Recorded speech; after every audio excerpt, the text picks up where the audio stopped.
Ladies and gentlemen, welcome to the Safety and Risk Success podcast. I'm your host, Christian Harris, the founder of Slip Safety Services.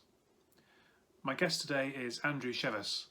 He's got a near 20-year career in the field of risk management, having come out of the military, as he tells us about, and interesting to get his perspective on civilian life and learning to navigate the world of business, so thinking about dollars and pounds and shilling, rather than some of the things he'd be used to in the military, where processes are fully ingrained and you just do things the way you do them. As you will see, Andrew and I are kind of kindred spirits in that we both are really passionate about the fact that good risk management is good business, it is good leadership. So, the way that you seek to manage risk is the way that you should be seeking to lead an organisation. But he's got some really great insights around that. As well, we talked a bit about communication. So Andrew's really big on simplification. Simplifying risk is kind of what he stands for. And to that end, he's developed some really interesting software to help to deliver that at scale, which we talk about as well. But a couple of the other really interesting points of the discussion were about return on investment versus loss on investment. So how do you actually quantify what inaction might be costing you before you look necessarily at what return on investment you can get and where that's important. And also just attitudes to risk, and what we can do to communicate better, to talk about outcomes, not processes. So thinking about what's in it for that person at different levels of an organisation to inspire them to take action. I think you'll get a lot out of this. I always find I learn great things from every single interview I do, and this one is absolutely no exception. So let's make a start, and we'll get into my chat with Andrew Sheves.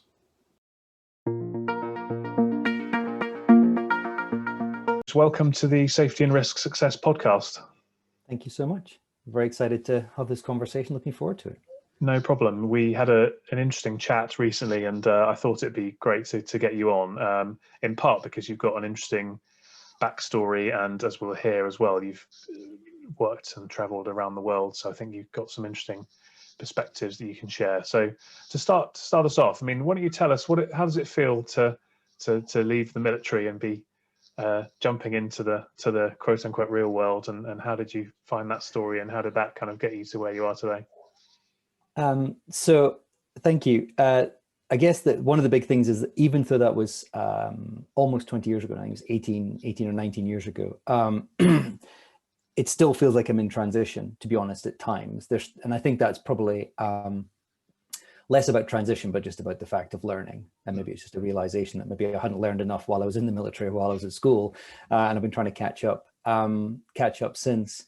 But I got into security management initially, which obviously overlaps depending where you are and how you're doing it with risk.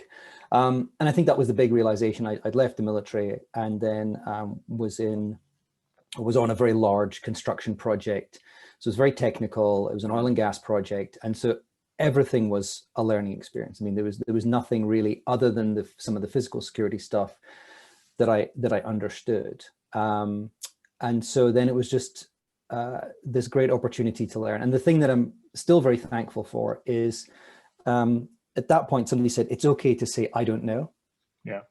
And because I'd never worked in oil and gas before. And so I could say, I don't know.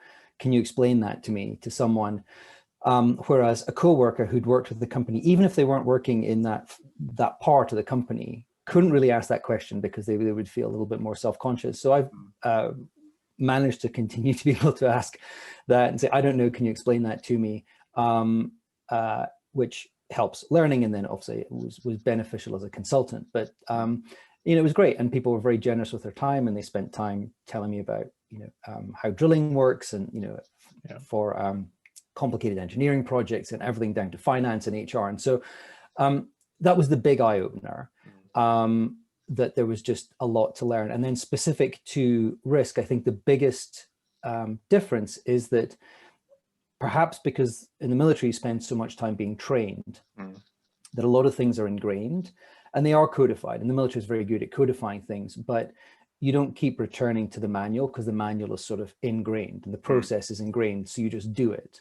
And it's more, some of it's more instinctive. You're just doing the things you've been taught to do. And you can adapt those obviously a lot, but it's a pretty well-oiled thing. Whereas in industry and organization, often it's not. And there isn't a handbook to go to. Or if you move from one company to the other, it's a different handbook. And then you realize that instead of coming from something where there's a lot of conformity and understanding of a process or what a thing is, there's multiple different definitions of the thing, and there's multiple different approaches to it. And so that's been a common theme, this sort of learning and understanding what it means to different people. And again, I've been very lucky that people have always been good enough to sit down and explain things to me. So that the transition is still ongoing, I think, to an extent. Yeah, it's interesting, isn't it? The I don't know, because actually it's a very powerful tool to use, as you've explained there. But I'm just thinking about my son who's 6 and his schoolwork. And when you're at school, you know, certainly that kind of age anyway, you're almost trained that that's a bad answer, or to say I don't know, because you know there's a right and a wrong, and you have to do it a certain way. And it's interesting to think about, is that actually a good training for life, the way we educate our kids? But you know, it's definitely a good point, and it's you know, it's ingrained, as you say, and then there's that fear of appearing stupid or ignorant or, you know, uninformed, and then you sort of wonder, well, how many things are people continuing to do that they don't fully understand because they haven't just stopped a moment and said, actually, can we just spend a minute and really define what we mean by that? And that's something that I've when I've been writing, one of the main things and one of the fundamental things, and I think it applies to anything, but specifically around risk, is you need to have that conversation really early on and say, okay, before we start talking about risk, what do we mean by risk?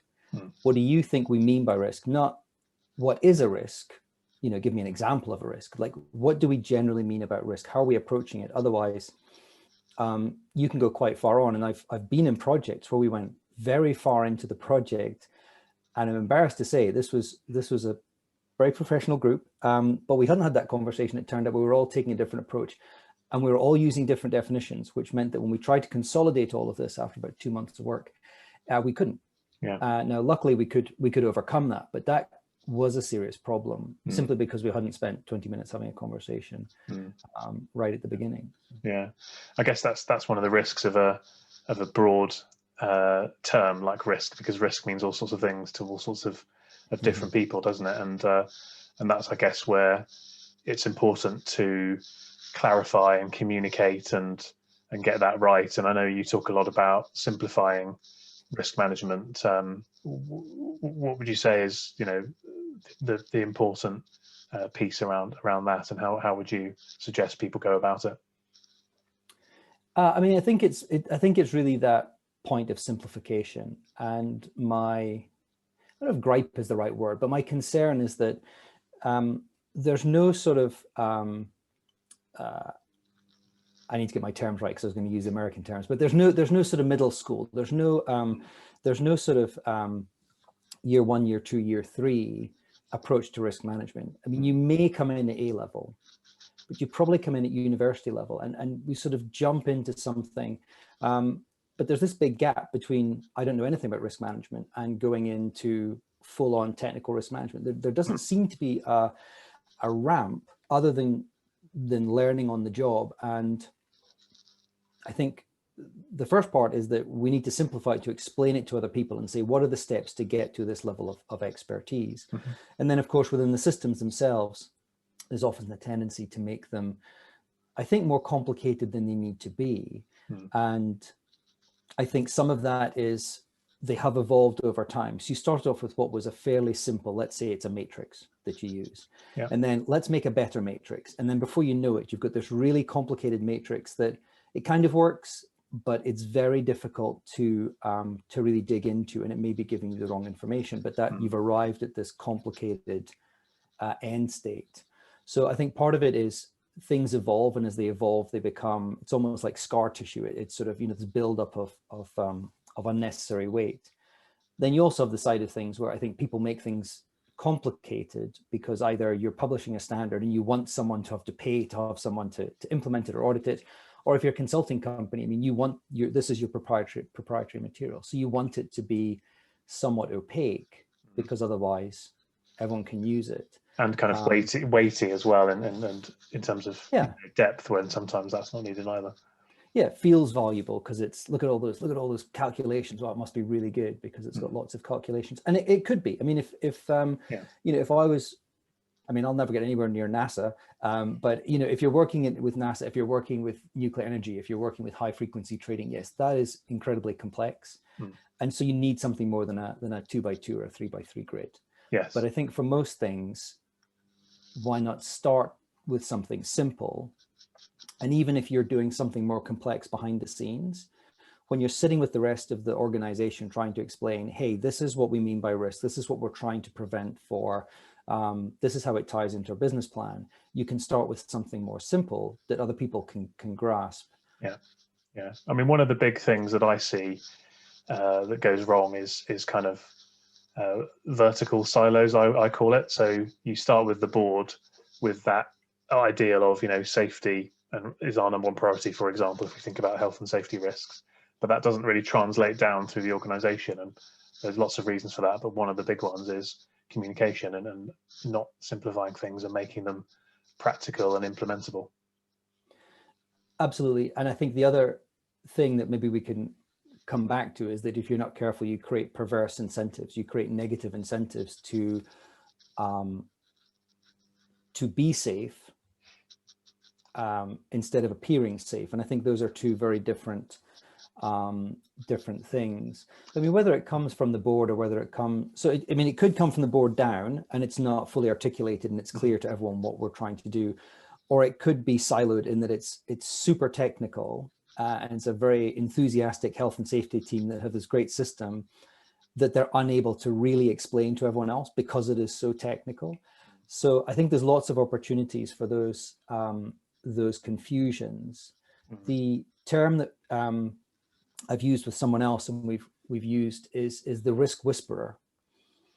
And so it's this, it's almost this translator. And we had the same thing. We were doing cyber with one client, and this was more around crisis, but the point was they were dealing with a simulated crisis of a cyber nature.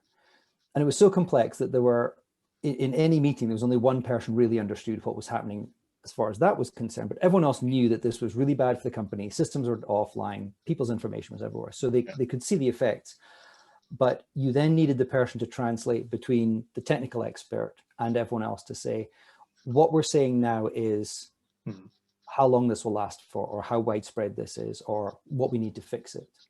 And similarly, maybe from the operational side back into anything technical. So you have these interfaces, and that can be a really powerful thing if you identify those people to sort of do the translation, whether it's of the actual risk register, say, or even just the process in a way that everyone else can understand it. But I think to your point, it's a deliberate effort. It's not something that happens by accident. You have to sit down and think, how do I communicate this? How do we get buy-in? How do we get people to pick that up and go with it? Yeah, absolutely.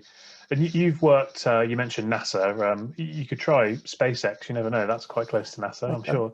SpaceX is definitely attractive. A 9-year-old would be very excited about working at SpaceX. Absolutely. But you've worked in all sorts of countries. So that again brings challenges around communication. So how have you sort of grappled with that, linguistically, maybe, for example? And have you seen any huge differences between different countries and cultures around, attitudes to risk or implementation of risk management? There are definitely lots of differences. I mean, linguistically, I'm very bad at languages, so that's an immediate hurdle. And then you can get, I remember trying to do a project which we had to translate something in English into Spanish, and the translator said, the problem we have is that it's the same word for safety and security, seguridad, I think, as she presented it. She said, so it's very difficult to differentiate between the two. And so there's small things linguistically, which again, just goes back to how are we going to use these terms, particularly when you've got a colloquial, we use the word risk all the time. And I don't use the word risk technically all the time. We use it colloquially. So when you're working in that language, you've then got to say, just let's be 100% clear. we've translated it literally, but what does it actually mean? So that's part of it. I think the biggest differences would be anything where there's and it doesn't have to be necessarily a different country. It could just be a different culture. If you've got an organization that's not into systems, then you're going to have to take a different approach than, say, an engineering firm. So I've worked with NGOs and they were doing amazing work, but they just didn't like systems particularly. And, you know, they required freedom in order to do what they needed to do. Yeah. But at the same time, it's very hard to have a sort of safety, security, risk management system in place if people just don't comply to systems or sort of push back against them. Yeah. So you can then say, okay, well, maybe we just need to take a light touch here.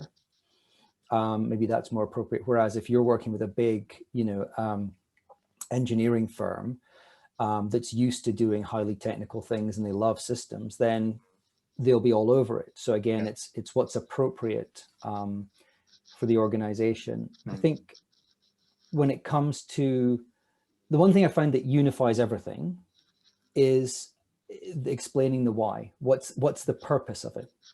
And that applies. I mean, I have worked with people and they said, listen, you need to understand, in our culture, we're very comfortable with the idea that there's a sort of there's going to be a divine plan for us, and if that plan is that something goes wrong, then that is how it's going to work out.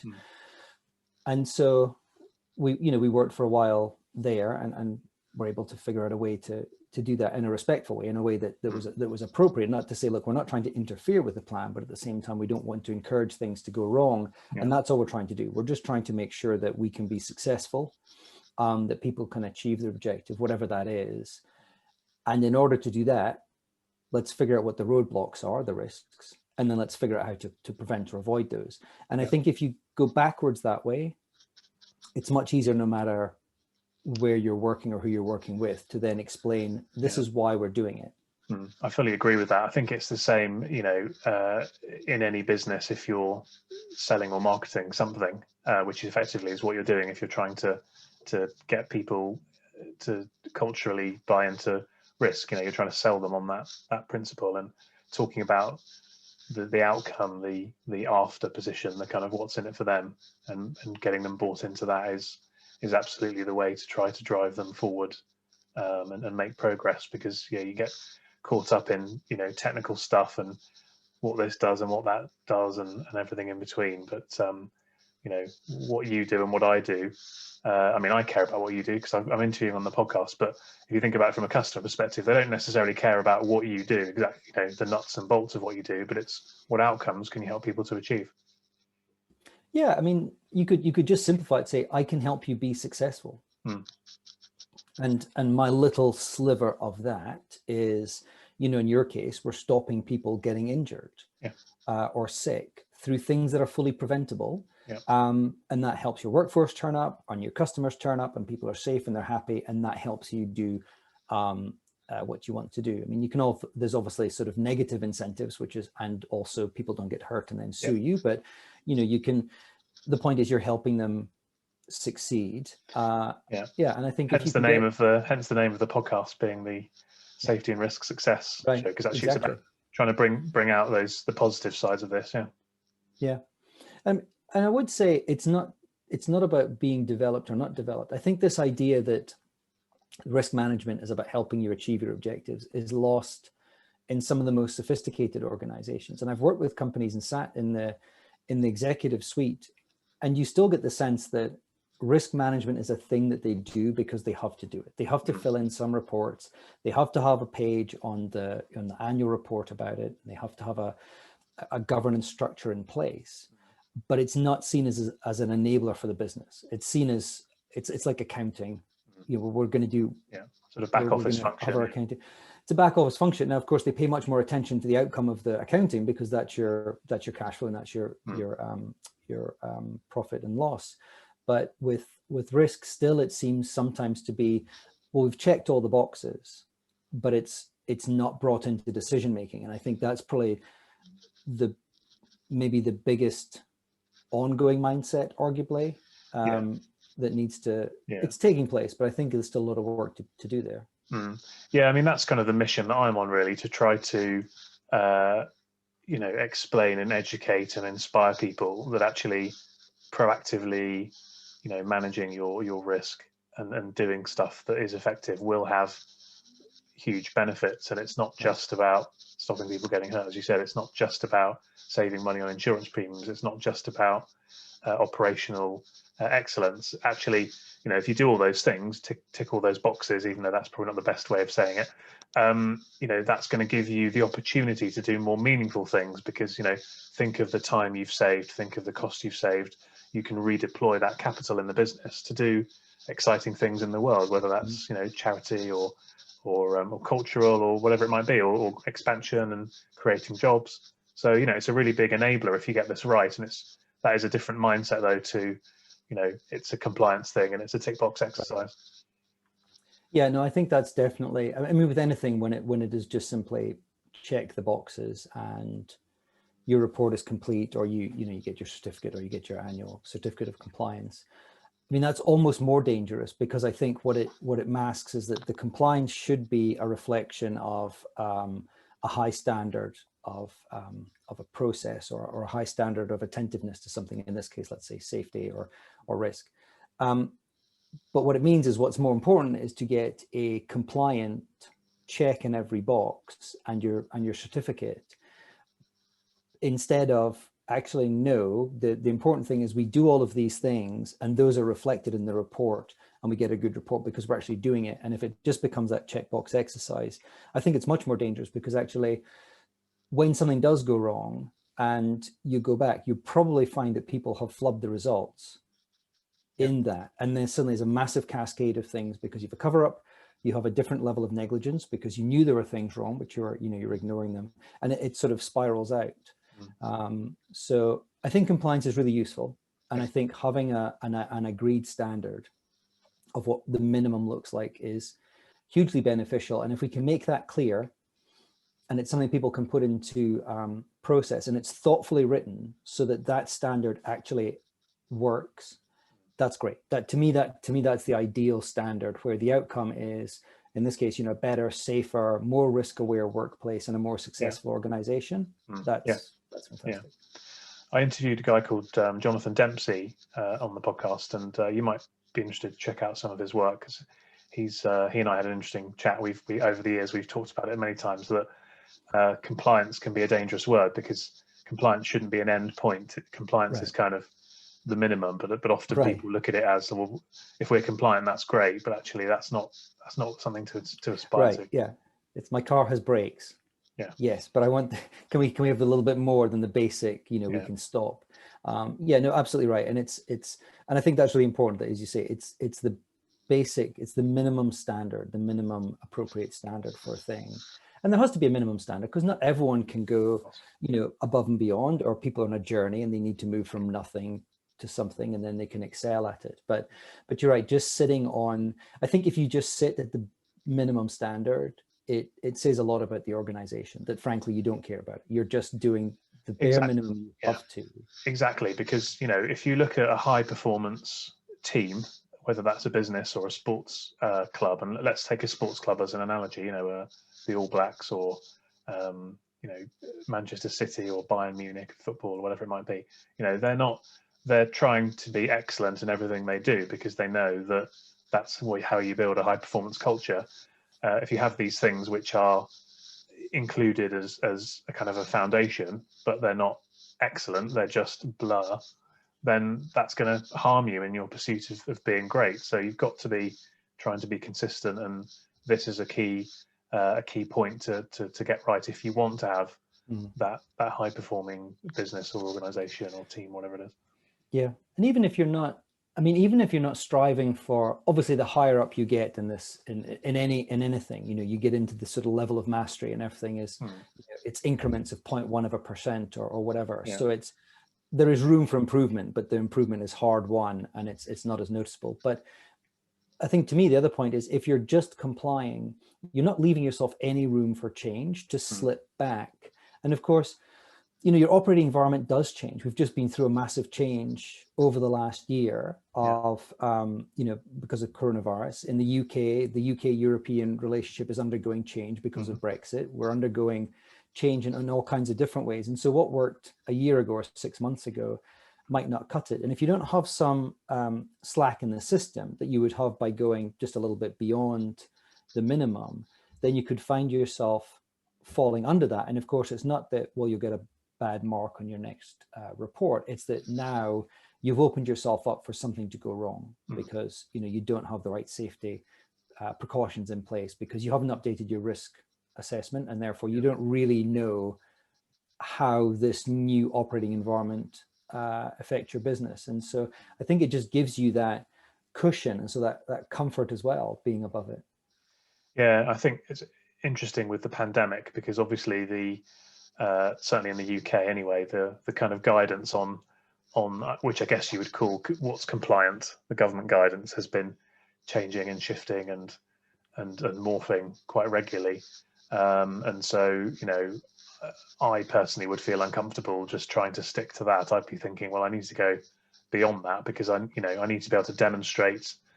I need to be able to look at myself in the mirror, firstly, and sleep well at night. But also, in the event of anything happening, an outbreak, insurance claims, whatever it might be, regulator intervention, I need to be able to demonstrate that I've done what's reasonable and practicable, not just kind of the bare minimum. Yeah, I agree. I mean, that's a complicated one we probably don't need to go into. I think the challenge of coronavirus is that it's a public health emergency that has massive economic and social impacts. And then, of course, when it comes to government, there's a sort of political level of calculation. And I think it's really hard to get that balance right. And I don't mean the solution necessarily, I just mean figuring out what emphasis to put on each part of that, and then coming up with a response to it. And it's a difficult thing to communicate about, because it's always changing. There's always the mutations, or now we have a vaccine, that's great, but there's lots of things changing. But just the basic communication is a challenge. And there are some really, really talented communicators in that space, and there are people who are not talented communicators in that space. And so, unfortunately, it seems that in a lot of cases, the less talented people, there are more of them than the talented people, which just means that you've got the very clear message that then 6 other people come in behind them and muddy the waters. And then people watching the news or reading the newspaper have absolutely no idea what to do. And I think that's, it goes back to simplicity. It goes back to being clear on what are we actually trying to do. In the UK, it seemed at one point the most important thing was opening the pubs. Like that was our number one thing in the UK, and pubs are part of it, but I don't think that is our sole national focus, or shouldn't be.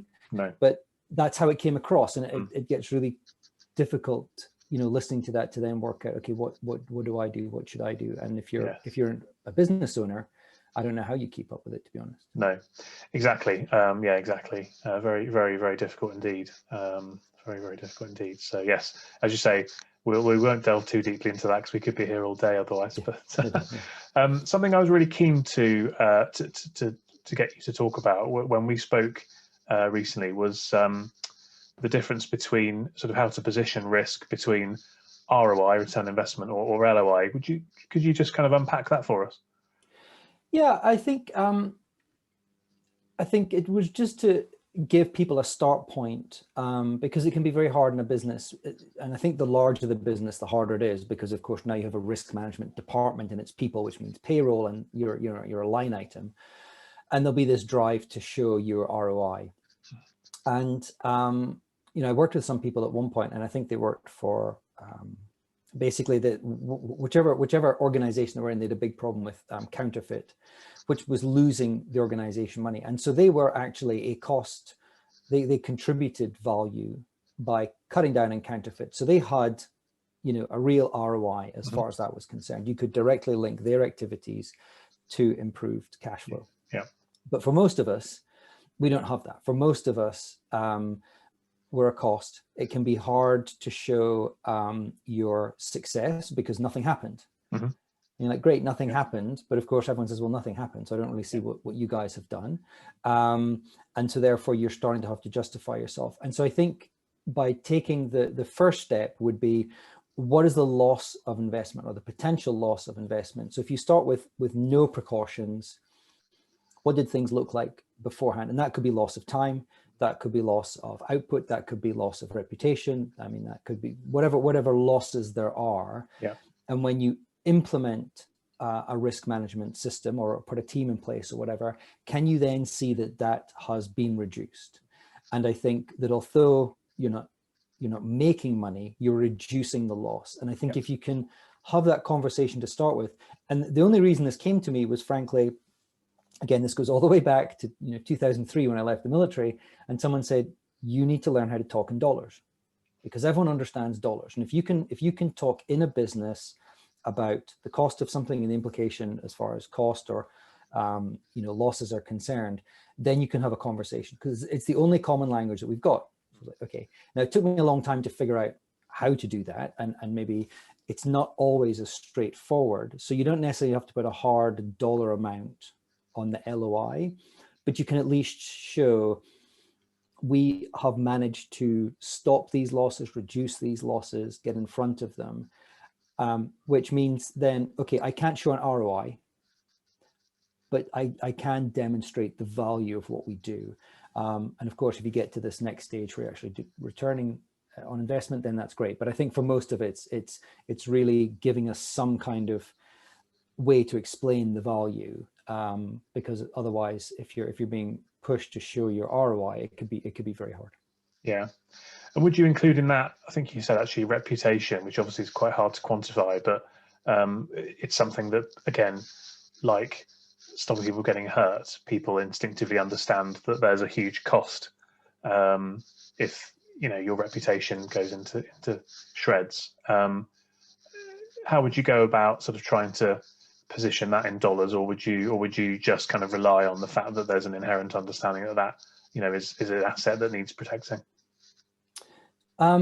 So I think there's two parts. I mean, the benefit is if you're looking at reputation, you've always got, or most of the time, you've got a communications team or people who handle communications and have a good understanding of the external market, how the organization is viewed, rather than how you want to be viewed with your brand, how people actually see you with your reputation. And there's ways to measure those. You can actually get some metrics sometimes, which when we can take those and bring them into the risk system, then you could probably bring those in. And other times, if people just stop using your product because your CEO is abhorrent and has said some terrible things on the Sunday morning shows, you can directly link that to the event, and therefore that's the immediate effect. I mean, there'll be other times when it might not be as clear, but this goes back to maybe having a sense of what do we do, what's important to us, what measurements do we have.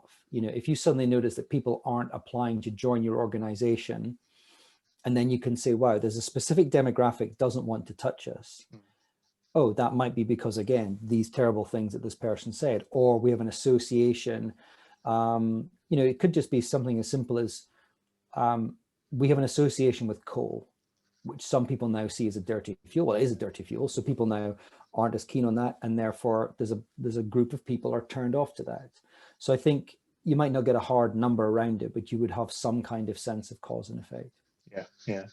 I think that kind of that's a good example, coal. I think the younger generation, are more, seem to me anyway, to be more passionate about some of these social and environmental and various other issues. And I think actually from a recruitment perspective and a team building perspective, that's a risk that people are going to have to think about how to manage, because if you're not aligned with the values that this workforce has, then they're not going to want to come and join you, and you're going to struggle to do your business. So it's interesting how kind of holistically you can start to look at this stuff. Yeah, and I think the value is interesting. I mean, I'm working with some folks right now, and we've spent a lot of time discussing this. And I think the first thing that generally figure out what your values are, and if those are your values, articulate them and then stick to them. Now, you hope that the values are values that we would all want to buy into. But if your value is to strip mine the living daylights out of somewhere and make as much money for your shareholders, then that's what you do. But I mean, there's no point pretending that you do that and you've planted half a dozen trees somewhere to make up for it, you know. So I think the point is that's your value and your value system, and people will be attracted to that. I mean, we have companies that is their business model, and they make a lot of money for it, and people like them because they generate a lot of return. So that's the business model, and those are the values, and they're open about it. And people may or may not choose to interact with them. I think the problem comes from organizations that, and it doesn't have to be as extreme as that, but they pretend they have a set of values, or they jump onto something, say, we really care about this. But it's a statement, not a value. And then people look at them and say, well, this is hypocritical, because it's not really what you actually believe in. People can make up their own minds once they see the organization, what they want to do about it. Yeah, I think you've got to be, you've got to just be consistent and true to yourself, I suppose. Which yourself in this case can be a corporate entity, but you just got to be sticking down that path and be able, again, like I said earlier, be able to look at yourself in the mirror and not be incongruent between what you're saying and what you're doing. I think that's key for all of us. So do you want to tell us a bit about the software that you developed, because this kind of draws together a lot of these themes we've been discussing and gives a sort of practical solution that people can benefit from? Yeah. So, I mean, before I speak about that specifically, I think everything that I've been doing, and I think next week is the 4-year anniversary of going down this particular path. Congratulations. Thank you. It goes back to two things. One is I didn't know what I was doing in 2003. For anyone I worked with in 2000, I wasn't entirely incompetent, but I certainly had a lot to learn. So I wanted to scare people, but I certainly had a lot to learn, and I wish there was a book. And I was always looking for a book to tell me what to do. And so I've spent a lot of time over the last 4 years really thinking, what did I need then? And of course, a lot has changed in that time, but there are still people starting in risk who don't have the tools required. And tied into that was, I'm sure there's a piece of software can do this, and there wasn't, and it was all Excel. So fast forward to 2017, and when I started writing and thinking about this, that idea had always been there, and we did a couple of runs with previous organizations on building software. People didn't seem to be too excited about it. And when I went out and spoke to friends and looked around, there is software out there. There's other software out there. The challenge was it's extremely complicated and it's very, very expensive. And so again, you've gone from, there's no entry level, you have to sort of jump into, $10,000, $20,000 a month subscription fees, or, sort of hundreds of thousands of dollars a year. And so I thought, well, maybe there's a simpler way to do this. Which it turns out there is. I would say that if you're thinking of jumping into software development and you don't write code, then that could be quite an emotional path to go down. But then, I simply tried to look at what could be pushed behind. I mean, this goes back to what I was saying before. If you can have a complex system that your risk team is using, but a simple way to interface with everyone else, they understand that they'll use it, they can interact with it, and you do all the magic in the background. They don't, that's how IT works, let's be honest. And so it was the same thing. So I've tried to make something that's simple, it's fast. And I called it Decider, because what I'm really trying to do is get you to the point where you can take that information and use it in your decision-making, because it's a decision-making tool. It doesn't make the decisions for you, but as a tool to get you to the point when you can say, okay, I understand the environment in which I'm operating. I understand my business and what I'm trying to do. Now I can make decisions around that. Because the thing I found is that when you complete a risk assessment or conduct a risk assessment, by the time you've completed the actual assessment, and this could be the same in a safety assessment, on a big project, everyone's exhausted by the time you finish the report. But that's actually when the work starts. But by that point, everyone's exhausted, the budget's run out, nobody wants to hear anything about it anymore. And then it sits there, and you come back in a year and say, how is it going? And they sort of nervously dust off last year's set of recommendations, because there just hasn't been the capacity to do that. So by making it more efficient, I'm hoping that the time and energy that would be spent on the assessment can now be used on decision making, and now be used to move things forward. That's the benefit of experience and frameworks and practical tools. It's actually kind of similar to an approach that I'm taking with the insurance market when it comes to slips and trips, because it's the biggest cause of claims and accidents and harm in those sectors. But yet, from an insurance perspective, it's very thinly spread, and they can't afford to have boots on the ground doing stuff, and they rely on the clients to do things. Right. So we're doing just like a portal, a learning management system almost, which is just giving people proven frameworks to implement. And it's not going to solve the whole problem, but if it can just move people forward at scale in a very simple way, and try and engage people in the problem more. Yeah, and that was part of this as well. And so I was speaking to someone the other day, and in my head, this works for, I wouldn't say quite any size of organization, because you get to a sort of an ExxonMobil scale or a government scale. It just becomes, it's not going to give them what they want, because they're now looking at a very technical use case. But it works up to a decent size. But one of the things would be that it allows, similar to what you're saying there, it allows the lay person to interact with this, they're not a risk expert, but they are an expert on that process or that location. It presents them with fairly straightforward questions, and it's all just a case of drop downs and clicking buttons, and as few as possible. And they can add some description, and then the risk management team can take that, and then they can refine it and look at it, and they can standardize it. But the point is, they don't need to. They're spread too thin. They can't cover hundreds of locations worldwide, but they have hundreds of site managers who can, and then they can consolidate it and bring it together. And so there's a lot of trying to keep it simple. There's a lot of, if you haven't done this before, click on the video. Here's the video of how to do the thing. It ties in with a course I ran. I wrote a book and put a course together last year on this. So these all blend together, with the point being it's sort of like an operating system, but somebody could really not have a whole lot of knowledge of risk management and risk assessments, but still participate in the process. So again, to your point, it just, not just for capacity, but the important thing then is, if I go into a site, I'm not an expert on that site, and I have to be a quick study and try and figure everything out in 3 days and write a report on day 4 and 5. Whereas if I can get the site manager, who is an expert, to answer the right questions, I can then take years of experience and put it in there very quickly. And so it's not just the efficiency, but it's the effectiveness, I think, as well. You can really get the subject matter expert on the facility or the process or the location to feed in. And again, when you then get to that decision-making point, you've got this really rich, hopefully a really rich data set. And it's set up in a way that different parts of the organization can feed into this. So then you get an apples to apples comparison, instead of, somebody comes in with some safety metrics that are all, based around incidents and events.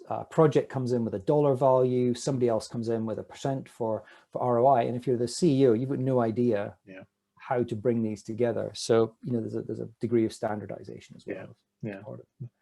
Yeah, no, absolutely. So who's the sort of target market for that? Is it risk management director or safety director, or is it board, COO, or? I think that it's less about the role, the specific role. It's just whomever is responsible for risk.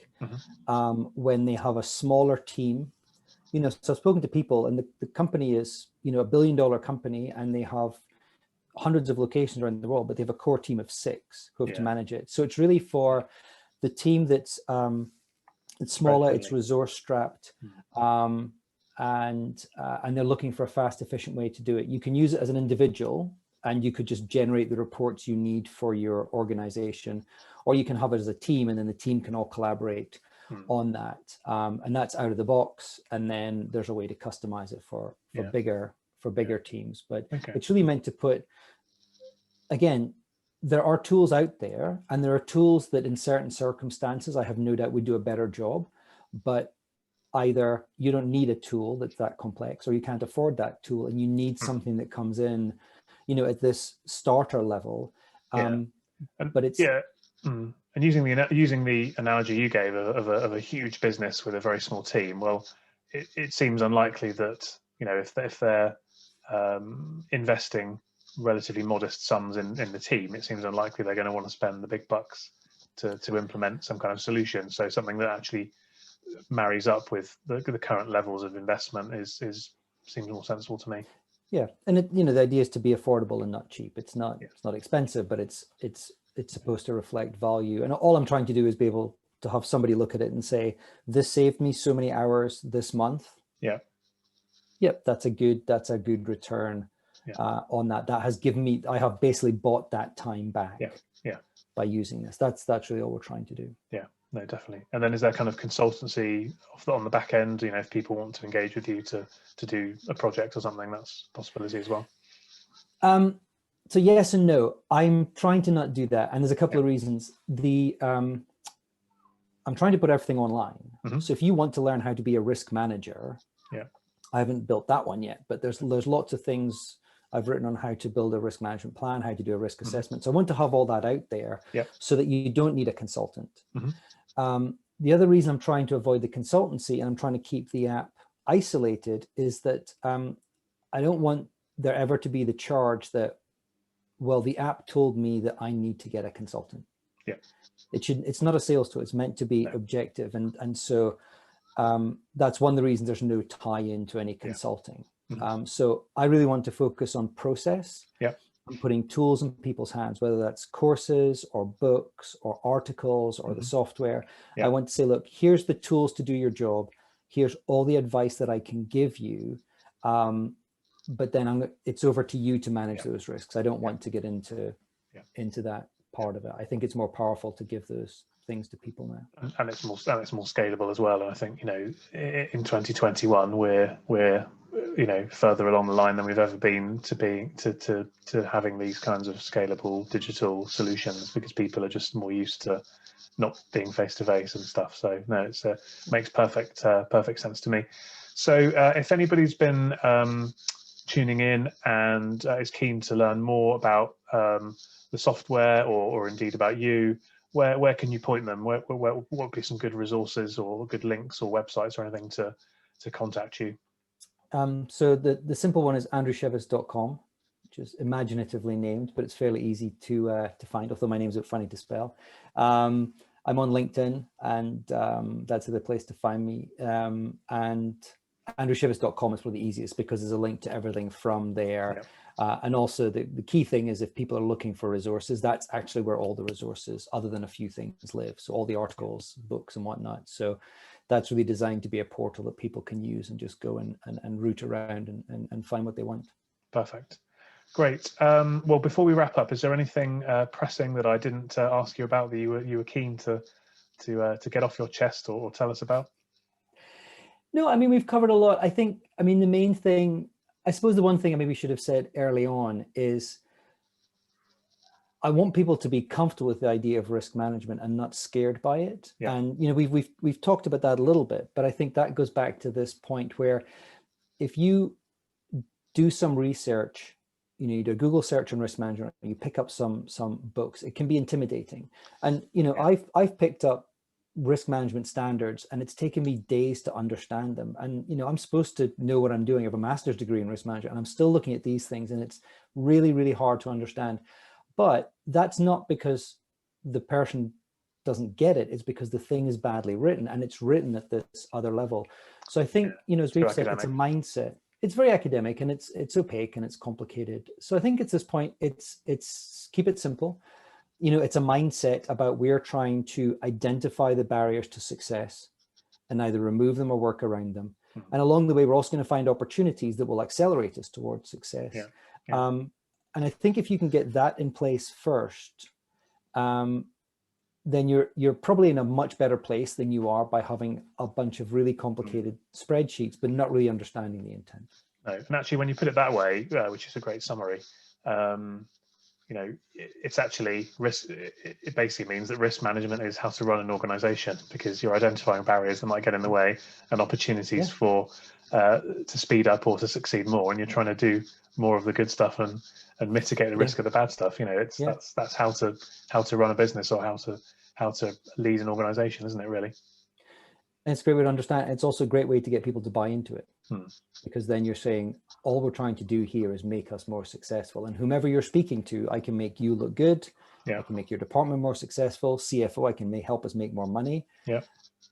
That is the purpose of it. And then, I mean, that if that locks in, that's the epiphany. And suddenly, okay, now I get why this is important. If we do it right, it is an enabler for the business. Then you start talking about ROI. Yeah. And as you say, really accelerating things. So, yeah, fantastic.